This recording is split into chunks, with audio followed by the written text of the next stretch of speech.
Ladies and gentlemen online, thank you. And for you, Cary, just for benefit, this is going to be recorded so that way people in our clubs that have not been able to attend our meeting tonight will be able to see a replay of this. So, and I know they're going to be very excited. Ladies and gentlemen, it is my honor to introduce you to a friend of mine who's been in the newspaper industry, God, almost 20 years. Over 20 years. This is Cary Hines. I met her when I worked at the West Valley View newspaper. She was both the assistant editor and editor there when I was in my tenure. And she currently is working over at the Glendale Star/Peoria Times as the assistant editor. She has a lot of experience in working with press releases, and I wanted to get her input from an actual expert that works with this more on a regular basis than what I do, and to help us all understand how to work with them, what are the best formats that we can send them to these reporters and editors in, and really who the right people are to send them to. So Cary, good evening, and thanks for joining us. You bet. Who's all with us? Right now I have Kelly, David Hopper, and Nina Renee. I think we're going to have a few more people. Let's see. I've got someone with a phone number. But they'll be coming in and out as they come in. And then when we get finished with our Q&A session, I can open it up to questions from them and see what we have. Okay, sounds good. And then for our audience also as well, because we only have a limited time on here, if we run out of time for Q&A, I will ask Cary if she has time then to come back in a week or two to wrap up and do some more Q&A with us. So without further ado, we're going to get started. Cary, I sent you a couple of our templates that Toastmasters International lets us use for press releases, but I'm pretty sure there's more to putting together a good press release than just following a template. Right. And actually, the templates you sent weren't bad. One thing I would stress, if you are going to use a template, make sure you fill in all the blanks. I can't tell you how many times we've gotten a template where there's a blank and, that's where the company name is supposed to be, or that's where so if you are going to use a template, make sure you've got it completely filled out. Okay. I don't know if anyone else has seen the templates. One thing that I would encourage everyone is it seems like the 5 W's are kind of buried at the bottom, and you want those at the top of the template. So, the who, what, when, where, have that at the top of the press release. However, that being said, and for all of you listening, Lisa and I kind of talked about this last night a little bit, and I took some notes. I would encourage everyone to really just use the template as, don't fill it in and send it that way. Just kind of use that and write your own press release. You want to write an engaging lead, because really what you're hoping for is whoever receives the press release is going to do more than just print the press release. Hopefully they're going to want to write a story about it. So definitely write an engaging lead. Like I said, keep those 5 W's up at the front. However, that being said, a lot of times you are just going to run the press release. It just, might not warrant a story. So in that case, you want to make it as easy as possible on that person receiving the press release to run it. If they have to do a lot of work, they might just scrap it, because you know how it goes. In all of our jobs now, we all wear so many hats now. So like I said, just make it as easy as possible on whoever you're sending it to. So like I said, put those 5 W's up front. If you have an AP style book that you can all share amongst yourselves, try and write an AP style, again, just to make it as easy as possible on the person receiving it. Include a number or a website that can actually be run with the press release. For more information, contact this person at this number or go to this website. Back to the website, make sure you write a press release. Don't just send an email and have in the body of the email, we've got a really cool event going on, go to this website. Because that won't fly. That does a lot too. And like I said, you really just want to make it as easy as possible on that person who is receiving it. Right. Now, for the people in the audience that may not be aware, because most of our people may not have done anything like this before, AP for us in the news industry is the Associated Press, correct? Yes. Okay, yes. Good. I remembered. Yeah. And a lot of that stuff you can find online, but they do push their books and they so you're not going to find everything you need online. So when I say AP style, I mean things like instead of spelling out October, you would go OCT period. Instead of saying 31st, you would say 31. You know, all these little nuances of AP style. But sending it in, if they did have that spelled out or maybe not correctly formatted to AP style, would that stop it from being run? Nah, we're going to change it. Okay. And those are easy ones. Those are, like I said, those are easy fixes. The templates that you sent me, I saw that they included canned quotes. And I would avoid canned quotes because most editors know they're canned. They know that whoever is being attributed to that quote never said that. So I would avoid those. Again, not all papers will not run them. Some papers will. Some papers will just run it verbatim how you sent it.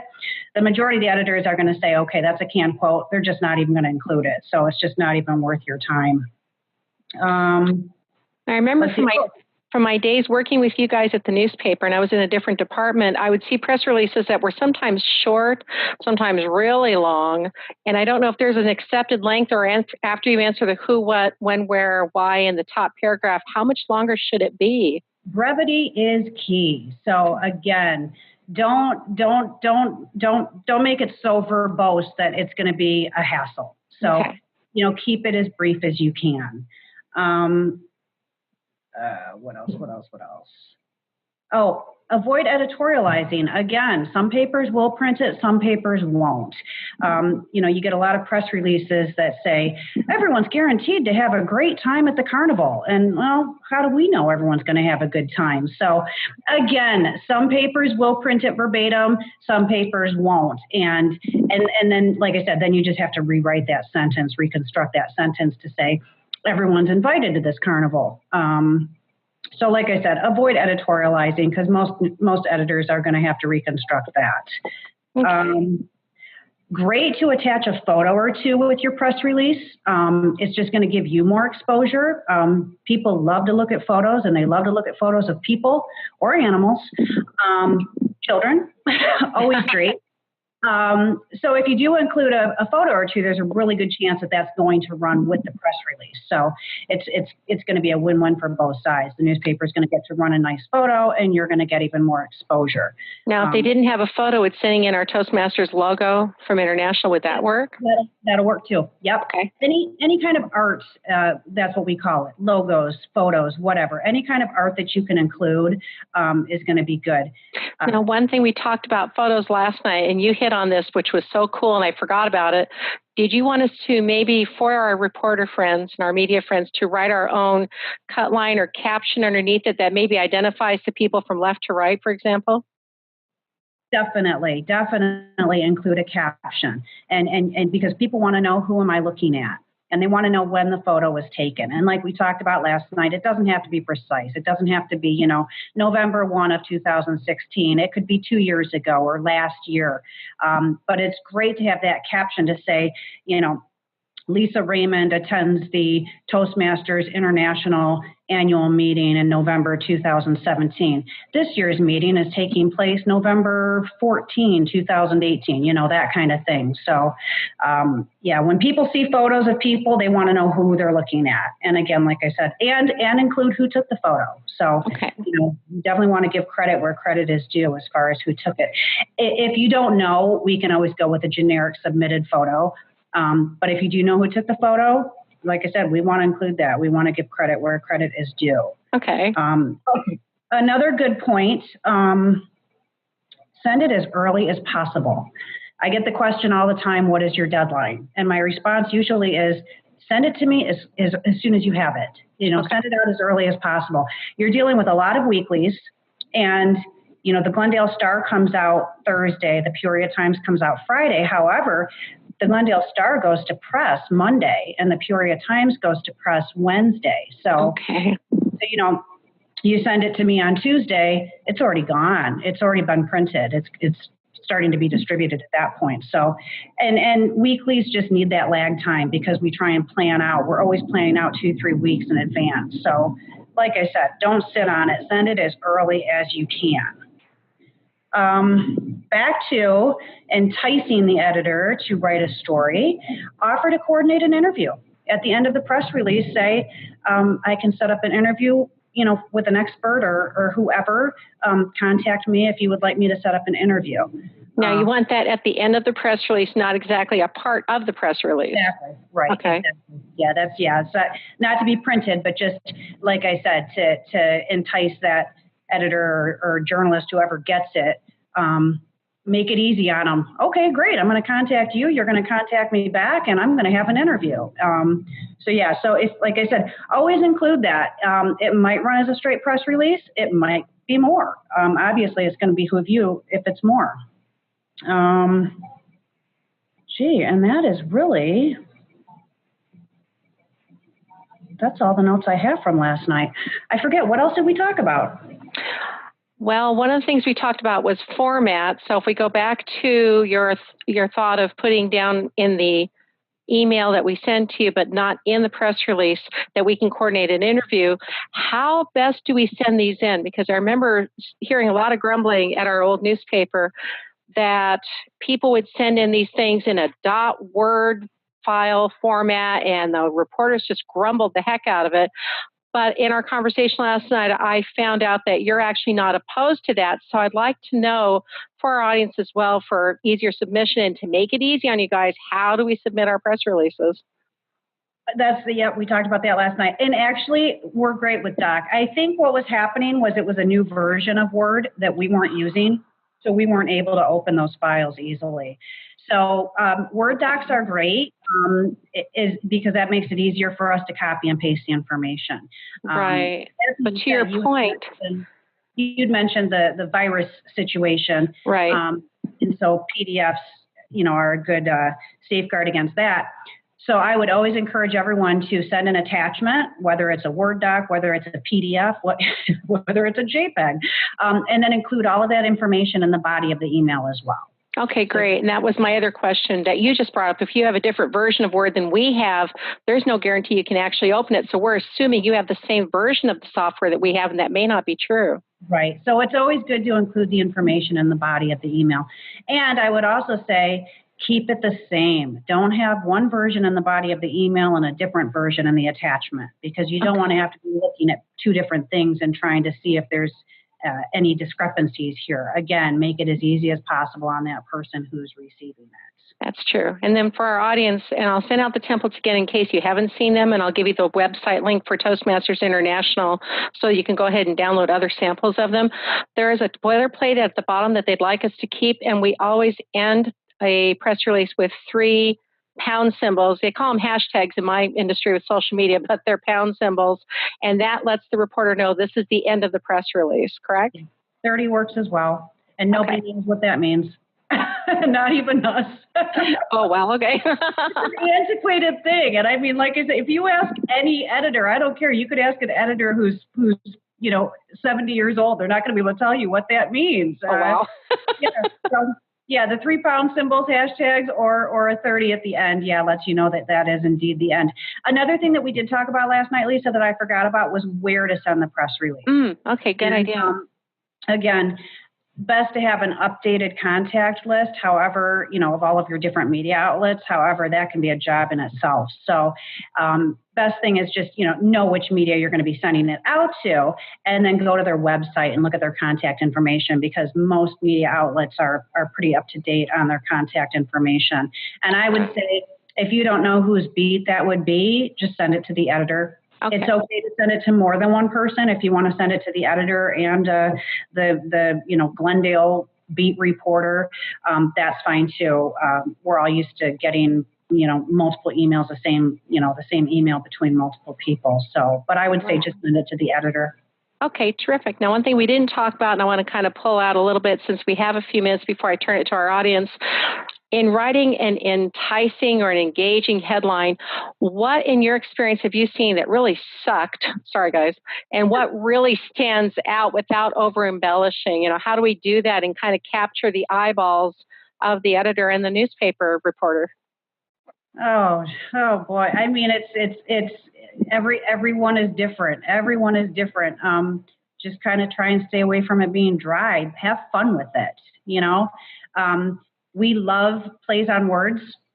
So, if you can get a good play on words, especially when it's some sort of like a dog, a pet thing going on. There's lots of plays on words. Idioms.com is awesome. Okay. I use it all the time. So yeah, I would say just try to have fun with that headline. Okay. Get their attention. Idioms. I like that. I'll make a note of idioms. Great. All right. What I think I'm going to do now, if I don't screw this up, I'm going to go ahead and then unmute our participants and then see if anybody has any questions out there. We'll try not to flood everybody one at a time, so that way Cary can answer them. And like I said, if we do run out of time, according to my clock, we've got about 12 minutes. That should be enough time to get some good Q&A in. So at the moment, everybody should be unmuted. I think if not, you can unmute yourself and then just fire away. Can you hear me, Lisa? I can hear you.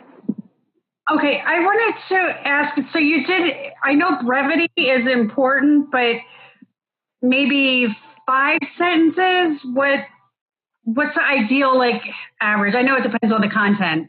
It totally depends on the content, Kelly. I'm talking to Kelly right now, right? Yes. Yeah, it totally depends on the content. So I can't give you a hard and fast rule. Okay. But don't make it a novel, Yeah.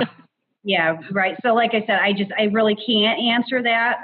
Some do need to be more in depth than others. It's really going to depend on the subject matter. If it's a simple annual fundraiser, bake sale, whatever, 5 sentences is going to be great. If it's something more like some big shot's been invited to speak to your group, you might want to include some background information on that individual. So it's really going to depend. Each one's going to be different.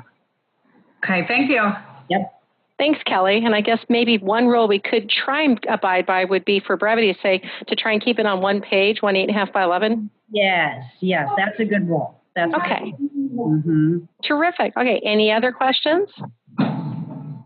From looking at the templates that you sent me, it looks like at the end you had an about Toastmasters, and I would always include that. Yeah, that's what they call the boilerplate from what they told us. Right. Yep, always include that. Wonderful. Okay, thank you. Any other questions from our group tonight? And obviously, anyone who is sending in the press release, like I said, include a number, a phone number or website to include with the press release for the people who are seeing it in print, for them to go to for more information. But for the person you're sending it to, make sure that you send your information so that if they need to contact you for more information, they can. Okay. Now, one question I did think of, and I hope I didn't run over anyone in our group. If we have it as fast as we can, yes, we can go ahead and send it in. If we do an oops, forgot, not that we intentionally sent out, we just forgot because everybody gets busy, can we send it in as a past event and then report on how the success was, or is that not as engaging as the one that's coming up?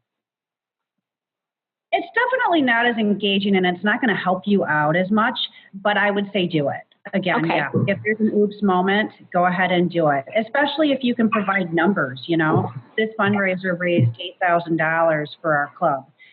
That's always good information. And again, along the oops line, if you do send it early and then something changes, just send us the changes. But, try to keep that at like 1 or 2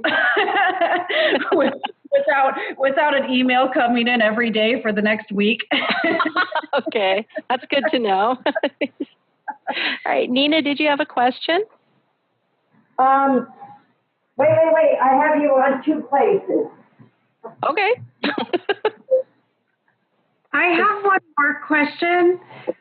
What awesome topics that you would look for, Cary? I mean, again, that's a hard one to answer. It's one thing I was telling Lisa last night is if you can provide a news peg to go along with it. So it's not just a generic, here's what our group is, here's what our group does, but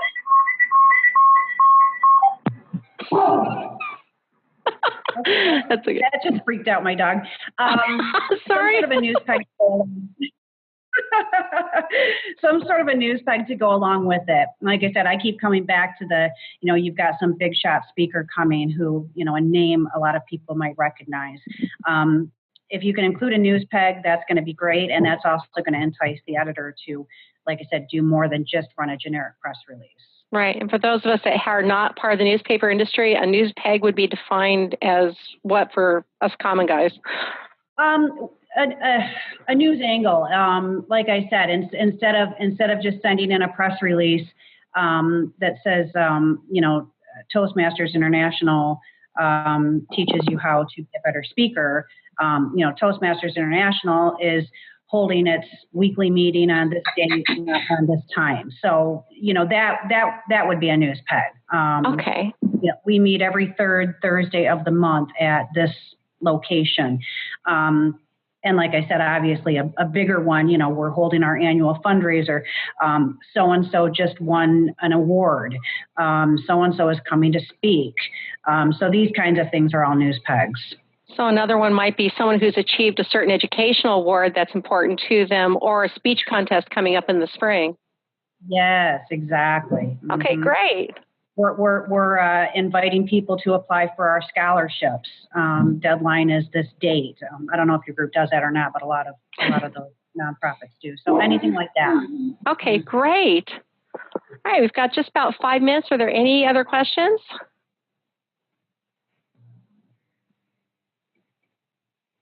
All right, if not, I can let everybody go early. If you think of anything later, go ahead and send me an email or even text me and say, hey, I've got some questions. Can we have Cary come back?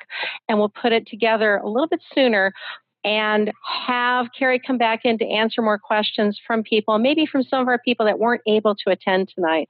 Now, one of the things I love about this program, it lets us record it so they can play it back and get all the information without really having to go over it more than once. So that's been a big plus for our group. Okay, great. Now we'll go ahead and let everybody go early. And then once I find out then whoever else has other questions, including other of our VPPRs that weren't able to come on the line tonight, Cary, then I'll ask you to come back in and we'll wrap it up and take another deep dive into our press release. And let me ask you this, Lisa, is this going to be online? Are you uploading this? You said you were recording it.